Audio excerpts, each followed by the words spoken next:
Hello everyone. Welcome back to the YouTube channel of Ghost Stories by Uncle Ba Dewey. I hope you have an exciting time listening to these ghost stories. Dewey thanks everyone very much. In the first story, Dewey will tell you about an incident related to a dormitory at a university in Kano. The male student recounts that he graduated 3 years ago. During his time at that school, he lived in the dormitory, specifically on the 5th floor, the highest one, in room 501. When he first moved in, he often heard rumors that many female students had committed suicide on that floor. According to his description, room 501 is located at the end of the hallway and is the outermost room of the dormitory building. The incident occurred on the 29th of the Lunar New Year. His room had 7 people, but they all went home for the holiday, leaving him alone to stay and work. He was only free on the morning of the 30th. That day, when he saw everyone leaving, he realized he was the only one left in the entire dormitory. The dormitory room is designed with 2 sections. Upon entering, there are bunk beds on both sides. Turning left leads to a door that opens to a bathroom area, including a sink and a place to hang clothes. That night, after returning from work late, he went straight to the bathroom. He turned on the light, which illuminated the main area with the bunk beds. He saw a dark figure lying on the bed next to his, which he assumed was Nia, one of his roommates. Feeling relieved that he wasn't alone, he talked to Nia, saying, "Tonight, it's just you and me here. Everyone else has gone home." He mentioned he would lock the door with his key and leave it under his pillow. If Nia wanted to leave early, he should let him know so he could unlock the door. After speaking, he didn't hear Nia respond, which he found odd. He had seen Nia move, indicating he was awake. After finishing in the bathroom, he returned to his bed, turned off the bathroom light, and lay down without turning on his room light. He played on his phone until around 12:30 a.m. Suddenly, he heard the sound of water flushing in the bathroom. He saw a dark figure moving from Nia's bed to the bathroom. Assuming it was Nia, he jokingly said, "You're scared of ghosts, but today you dare to go to the bathroom without turning on the light." Despite speaking loudly, Nia didn't reply. The sound of water continued, and he decided to sleep. In the morning, he discovered the key was still under his pillow, and Nia's bed was empty. Panicking, he wondered if Nia had been there at all. He checked the clothes rack opposite the bathroom, but found no trace of Nia. Suddenly, the bathroom door closed, and the sound of water flushing was heard again. Thinking Nia was in the bathroom, he felt relieved and stopped searching. He packed his things to go home for the holiday, calling out to Nia, who still didn't respond. After waiting another 15 minutes without seeing Nia, he knocked on the bathroom door, but there was no reply. Frustrated, he forcefully opened the door, which wasn't locked, and found the bathroom empty. Realizing he had been haunted, he quickly grabbed his backpack and left the room. After reaching home, he called Nia, asking if he had stayed in the room overnight. Nia replied that none of them had been there. With your roommates having returned home days ago, you realized yesterday that you had been sleeping in your room with a stranger. This was the first strange incident you experienced while living in the 5th floor dormitory. Another story from your student days involved a close friend named Bao. During a school break, Bao's family was building a house, so you went to help out and spend time with him. The path to Bao's house was quite eerie, resembling a deserted rural road. Despite feeling uneasy, what impressed you most was Bao's little sister, a charming 5-year-old girl named Lawn. Although she was shy, she was very endearing. One evening, after a meal and some drinks at Bao's house, you chose to sleep outside to guard the construction materials. While dozing off, you were startled by a gentle tap on your face. It was Lawn, asking you to accompany her to the bathroom because her parents were asleep and she was afraid of waking them. Despite the chilly night, you agreed to help her. As there was no bathroom in the under-construction house, you told her to go to the back and assured her you'd stand guard. While waiting, your phone rang loudly, prompting you to quickly grab it from the front of the house. You told Lawn to continue while you answered the call. Walking past her parents' room, you glanced inside, worried your phone might disturb them. To your shock, you saw Lawn sleeping soundly next to her mother. You were left wondering who you had escorted to the bathroom, as Lawn was clearly asleep inside. In another incident, After graduating, you worked as a diver in Nha Trang to study coral reefs. You ventured to a remote area, far from main beach, where accommodations were scarce. Eventually, you found an old but clean guest house. That evening, you and a colleague arrived just as a guest was checking out, allowing you to take the room. Exhausted, you asked the hotel owner to simply change the sheets and let you rest. The next morning, after diving, you returned to find the guest house surrounded by police and locals. The hotel owner pointed you out to the authorities, who led you to your room, where forensic experts were present. Terrified, you were questioned about your stay. You explained you were there only for research and had rented the room the previous night. The police then asked you to identify a body found under your bed. Horrified, you saw a young woman's corpse and insisted you didn't know her. You were bewildered, as you hadn't seen anything unusual when you checked in. The police explained that the maid discovered the body that morning while cleaning. Fortunately, you weren't implicated in the crime, but the incident haunted you, leaving you deeply disturbed. Oh my, so last night, I was sleeping in the same room with a corpse? Although your stories aren't long, these are your experiences with what you call the spiritual realm, things you've never seen before. Especially in the third story, even though you haven't seen anything, imagine if you accidentally discovered a body under the bed in a hotel room. How would you feel? Speaking of murder cases and hidden bodies, Duy will tell you a story about a murder that was dumped in a river in Cambodia. This story was shared by a young man who also told us about a cannibalistic woman in Siem Reap, Cambodia. Today's story is related to people in your family. And you say it could be a horrifying truth that happened to the daughters of your aunt's sister-in-law in Cambodia. Although they are Cambodian, Duy thinks they might know Vietnamese. So in telling this story, Duy will name each character for easier understanding. You mentioned that a few decades ago, in the Tunnel Sap area of Cambodia, there was a family of a woman named Tam.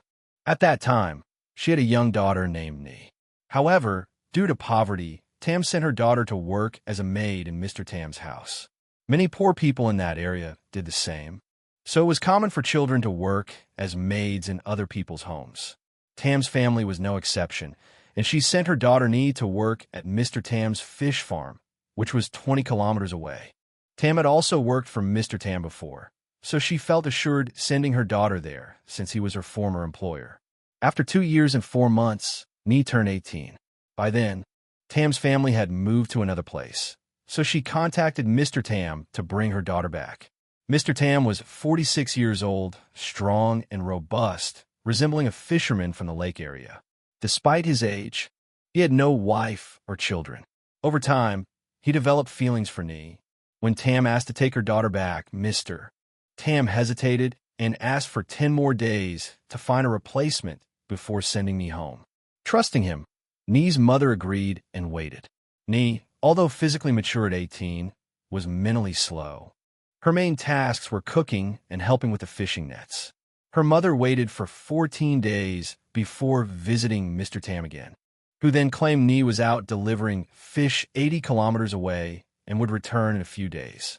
After 6 more days, he gave another excuse, saying she was collecting payments for him. Tam left with some money Mr. Tam gave her, not suspecting anything. Back home, Tam's family, including your aunt, questioned why Nhi hadn't returned. Your aunt, new to the family, found it odd but didn't intervene much. Unfortunately, no one knew the horror that had occurred. Nhi had been abused and murdered. Tam's husband, Nhi's stepfather, had a bizarre experience one evening. After dinner, he went to sleep but suddenly screamed while still asleep, biting his fingers so hard that he severed them. Despite attempts to stop him, he chewed and swallowed his fingers, all while his eyes remained closed. No matter what, no one could intervene with him because at that moment, he was inexplicably strong. When he opened his eyes, he saw his mouth full of blood, and 2 of his fingers had been bitten by his own mouth. He was in such pain that he cried like a child in panic. At that moment, Mrs. Tan sat in front of him and saw, in a haze, the face of her daughter, Nhi, appear briefly on his face. It was a strange feeling, as if her husband's image was intertwined with the image of her daughter within him. That moment passed quickly, and Mrs. Tam didn't think much of it. When her husband woke up, he cried and then fainted due to significant blood loss. Once everyone calmed down, no one thought about Nee anymore. That night, something strange happened to Mrs. Tam's husband. As everyone was asleep, he suddenly sat up and stripped off his clothes. He went to the wardrobe, where Nee's clothes were kept, took them out, and put them on. After dressing in his daughter's clothes, he crawled over to where Mrs. Tam was sleeping and nudged her leg. She woke up to see the figure of her daughter. But when she turned, the face was her husband's. She was quite shocked, but she couldn't scream or move. After a while, her husband fainted again. The next morning, she shared the story with everyone, and her husband was still unconscious from the previous night due to blood loss. Upon hearing the story, a relative called the grandmother, who had previously encountered a flesh-eating woman in a previous episode. The grandmother came over and performed a fortune-telling for him. She couldn't see what trouble he was in, but she realized that the one truly in trouble was Mrs. Tam's daughter, Nee. Before the grandmother could finish speaking, Mrs. Tam's husband suddenly ran quickly and forcefully into a house pillar, hitting his head hard. The impact was so strong because he ran fast and unexpectedly, so no one could stop him. He was in severe pain, partly from the previous day's finger bites, and partly because when he hit the pillar, he accidentally bit his tongue, cutting it off, and it fell to the ground. He was in such pain that he almost fainted again. The family was in shock, as they hadn't resolved one issue before another arose. However, they quickly took him to a local clinic for treatment. At that moment, the grandmother realized that Nee's spirit was following her stepfather to torment him. She told him she would go to where he came from and bring Nee back. After taking him to the clinic, the family quickly went to Mr. Tam's house, with the grandmother accompanying them. When they arrived, Mr. Tam seemed to understand what was happening and began crying and wailing, claiming that he sent Nee to collect money, but she was murdered and her body was missing. At that moment, Mrs. Tam felt like she was dying and coming back to life, hearing that her daughter was missing and possibly killed. Fortunately, the grandmother remained calm and sat down to talk with Mr. Tam. After hearing his story, they called the police to search for Nee's body. The police couldn't find any trace of her body, but they found money scattered along the road she took, along with some purchase receipts. This led everyone to believe Mr. Tam's theory that Nee was killed while collecting money. However, the grandmother knew that Mr. Tam had killed her and that her spirit was still lingering in the house. Before leaving, the grandmother promised Nee that she would return in 3 days to take her home. Indeed, for the next 3 nights, Mrs. Tam constantly saw visions of her daughter being assaulted and murdered. After 3 days, her husband, Nee's stepfather, succumbed to his injuries due to infection and blood loss. During his funeral, water flowed profusely from the coffin, which the grandmother recognized as a sign. She knew the exact location where Nee's body was hidden. After the funeral, they returned to Mr. Tam's house once more. Mr. Tam continued to deny any involvement, claiming Nee died while collecting money. The grandmother simply said, "Tam's husband is dead, and soon it will be your turn." This time, they brought the police along. According to everyone, after speaking, Grandma asked the soldiers to go down to Kai B to tend to the fish farm, which is about 100 meters away from Mr. Tam's house. It was there that they found the body of Nee, tied under the fish farm by someone, partly because Grandma had a premonition, and partly because Nee's spirit came to her in a dream, revealing the exact location. You also mentioned why you didn't initially talk much about the stepfather's role. He wasn't Nee's biological father, and after some time, when Nee was sent away to work, he didn't want her to return home. He had made an agreement with Mr. Tam to sell Nee for a sum of money, after which he and Mrs. Tam moved to another house, not the old one. The stepfather knew Mr. Tam had developed feelings for Nee, so selling her was easy for him. However, Nee found out about the sale and realized she couldn't return home because her stepfather had sold her to Mr. Tam. Upon learning this, Nee reacted strongly and refused to accept it. Eventually, Mr. Tam committed a heinous act against Nee and submerged her body under the fish farm, exactly 100 meters from his house. The reason only the stepfather was haunted by Nee's spirit until his death, while Mr. Tam was not, was because Mr. Tam, being a seafarer, knew many spiritual practitioners and had ways to protect himself from Nee's spirit.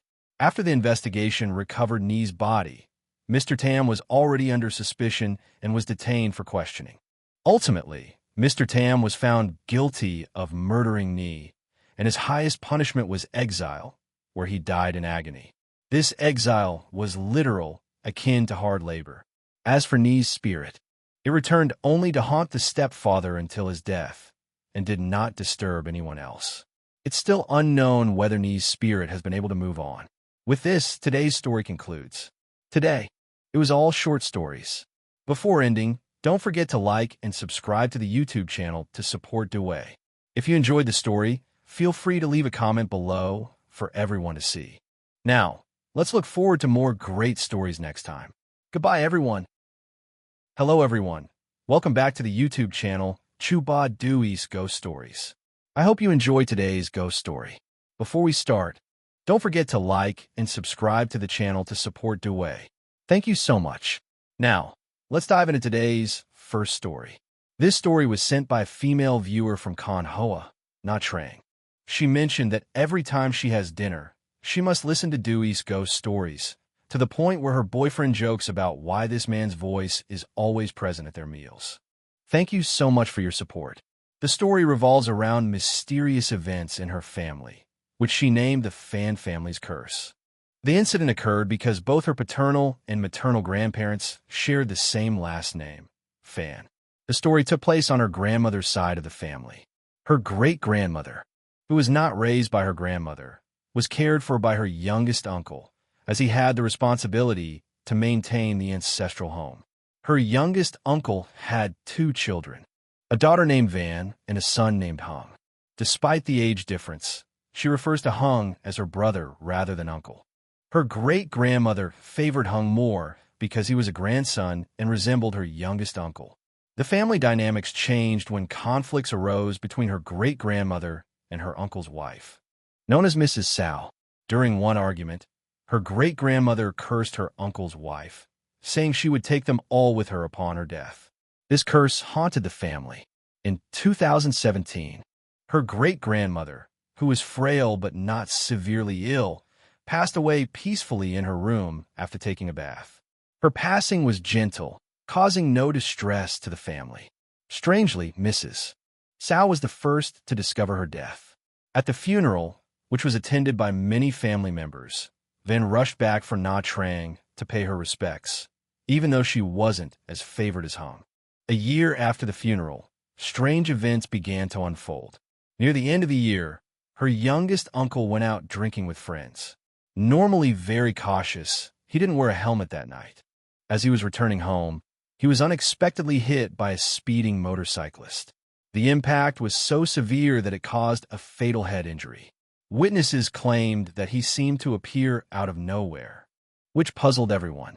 After his passing, friends who were drinking with him shared that they heard a woman's voice calling Hung repeatedly during the gathering.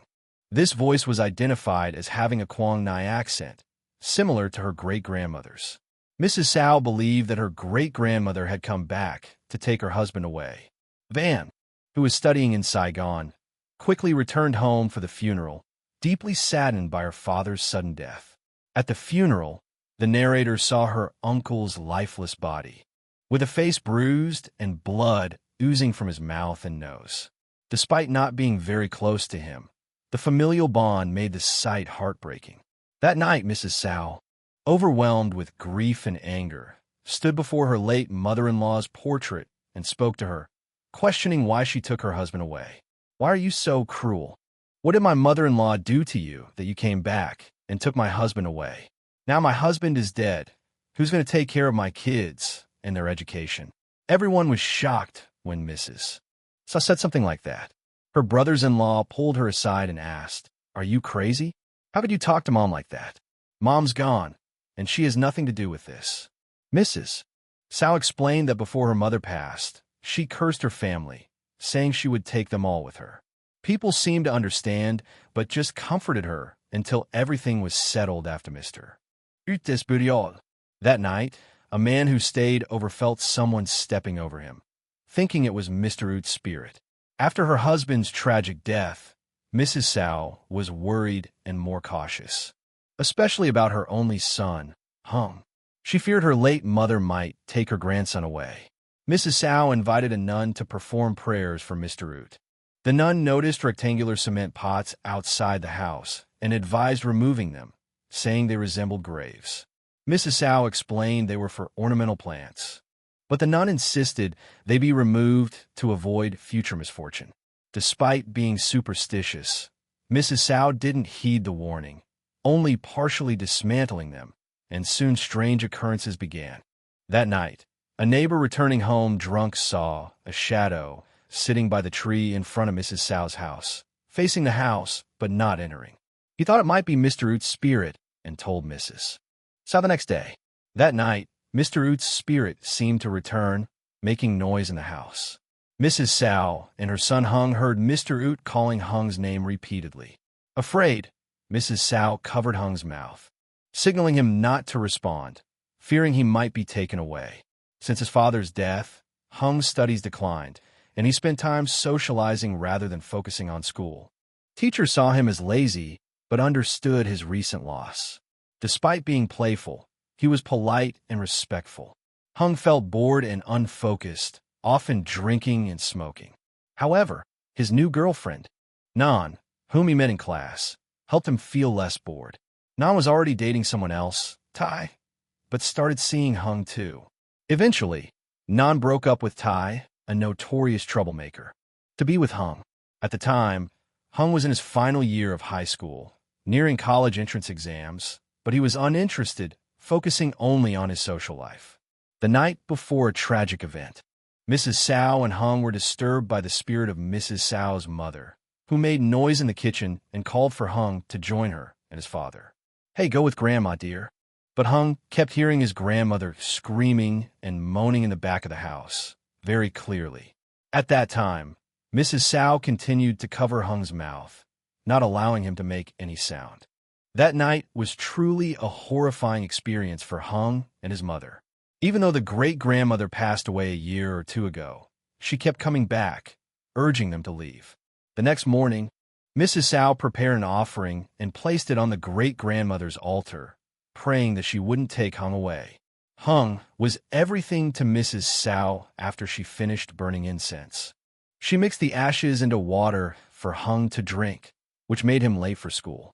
His friend's mother, who worked at the school, saw him arrive late and asked why. Hung just smiled at her and went to class, not saying anything. The day went by normally until school ended at around 11:30. While his friend's father was having lunch at home, he received a call telling him to go to Hung's school immediately because Hung had been attacked. In a panic, he rushed to the school and found a large pool of blood in the courtyard. An ambulance had just arrived to take Hung to the hospital. After talking to people there, he learned that the attacker was Tai, Nan's boyfriend, who was Hung's rival. Tai had brought a knife with the intention of stabbing Hung from behind, but for some unknown reason, he held the knife to Hung's throat and cut deeply. Tai also hit Hung on the head with a metal pipe, causing Hung to collapse immediately. Despite rushing him to the hospital, the injuries were too severe, and he was transferred to a hospital in Saigon. Hung's mother, Mrs. Sao, arrived at the hospital and asked people at home to break all the potted plants and square objects in front of their house, following the advice of a monk, hoping for a miracle to save her son. However, the doctors in Saigon said Hung was in a vegetative state with little chance of survival. The family was advised to prepare for his funeral. Mrs. Sao was devastated, sitting by Hung's side, talking to him in hopes he could hear her. Tears flowed from his eyes, giving her some hope. But soon, Hung's condition worsened as his vocal cords and esophagus were severed, preventing him from eating. They had to feed him directly into his stomach. The family decided to bring him home, remove the ventilator, and let him pass away peacefully at home. After his passing, his mother decided to take him to a temple for cremation. During the following years, at the annual memorial for the great-grandmother, relatives gathered at the ancestral house. However, Mrs. Sow and her daughter Van often arrived late, causing the youngest uncle to be upset. When they burned incense, it flared up intensely, even without a breeze. Since Mrs. Sow no longer lived in the ancestral house, every year during the memorial, the family would gather there. Those who stayed overnight often reported seeing Hung's spirit playing pranks on them. The story then transitions to another account shared by a woman about a time she visited her maternal grandmother's house for a cousin's wedding. She and her husband were busy, arriving late in the evening. After dinner and chatting, they went to bed. The grandmother's house had 4 bedrooms, one for the aunt and uncle, one for the grandmother, one for the woman and her husband, and one for their child. Next to their room was an empty room used for storing tools for her uncle's repairs. That night, she heard strange noises from the adjacent room, like someone was doing something. She also heard voices talking loudly, waking her up. Her husband and child also woke up because they needed to use the bathroom. She told her husband about the noises, but he dismissed it, saying it was probably a dream since the room was empty. During summer, the little boy would pee outside because his grandmother's house didn't have an indoor toilet. One day, while his father was urinating far from the house, the boy pointed out to his father that there were 5 people walking behind him. This comment spooked the father, so he took the boy back inside. The next morning, the mother shared the incident with her grandmother, who advised her to buy offerings for the spirits. Although it was a brief and eerie encounter, it left the mother frightened. When she asked her uncle and aunt about it, they reassured her that it was probably nothing serious and that making offerings should appease the spirits. The following story involves the mother's uncle, who was a motorbike taxi driver.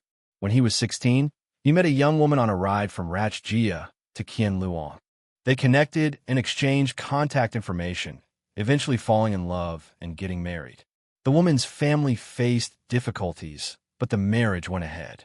However, 2 years into the marriage, constant arguments ensued, leading to the wife leaving to stay with her family. The uncle tried to reconcile, but the fights continued, escalating to physical altercations. Ultimately, the wife left for good, taking one child and leaving the other with the uncle. The uncle had a harsh temperament, often yelling and being dissatisfied with everything. After the separation, the wife sought the help of a local shaman to cast a spell on the uncle. Under the spell's influence, the uncle's behavior changed drastically. He became hostile towards children, including his own. Concerned, the family took him to a fortune teller, who confirmed the spell's presence and performed rituals to remove it. The uncle returned to normal, and the family offered thanks to the fortune teller. Shortly after, the wife passed away, and it was revealed that her grandmother had encouraged her to use the spell. The uncle's 2 sons have never met since the separation. Another story involves the mother's younger brother, Tan, during a family beach trip in Kianjiang. While the family prepared food, Tan, who loved swimming, went straight into the sea. He swam alone, away from the group, and seemed to be acting strangely. He stood still, staring out at the sea, ignoring calls to join the family. When approached by his cousin, Tan spoke in a deep voice, claiming to be an old man who had been urinated on by Tan, which angered him. The spirit said it had never experienced the sea and wanted to enjoy it before leaving Tan's body. After the spirit left, Tan collapsed but recovered soon after. The family was relieved it was a benign spirit, as a malicious one could have drowned Tan. Since then, Tan has been cautious about swimming alone. These stories were shared by a woman and remind us of the mysterious and sometimes unsettling experiences life can bring.